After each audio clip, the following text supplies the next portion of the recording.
السلام عليكم ورحمة الله وبركاته ومرحبا بكم. وصفة اليوم لأون سوب بالبطاطا والجزر. ممكن تعملوها بالبطاطا فقط، تجي خفيفة تجي روعة. مملي عندهم القرحة ممكن ياكلوها لأن ما فيهاش طماطم وما فيهاش توابل.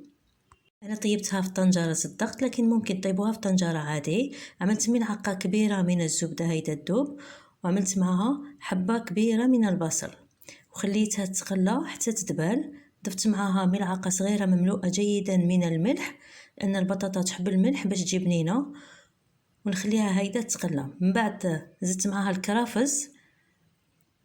إذا ما كانش عندكم الكرافس ممكن تستبدلوه بالقزبور، لكن الكرافس زيد لها ذوق رائع. زدت كيلو من البطاطا وراني نحرك هيدا. زيت البطاطا تقلى شوية مع البصل، وحبيبات من الجزر حوالي 200 غرام اللي قطعتهم هكذا دوائر. ضفت لترين من الماء وغلقت عليها، غلقت على الكوكوط حوالي ربع ساعة وعاود فتحت عليها.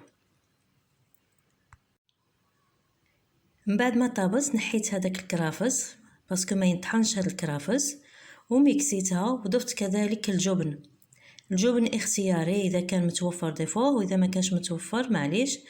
ممكن كذلك تضيفوا الجبن المبشور. انا ضفت جبن ابيض، لكن ممكن تضيفوا جبن مبشور. وميكسيت، زدت ميكسيت شويه، وضفت كذلك في الاخير 200 مليلتر من الحليب، او ممكن تضيفوا 200 مليلتر من الكريمه. اللي ما يحبش الحليب يضيف كريمه سائله.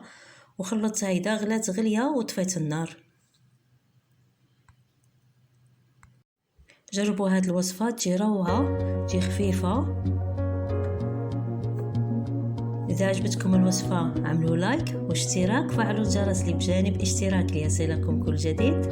إلى فيديو آخر إن شاء الله. دمتم في رعاية الله وحفظه.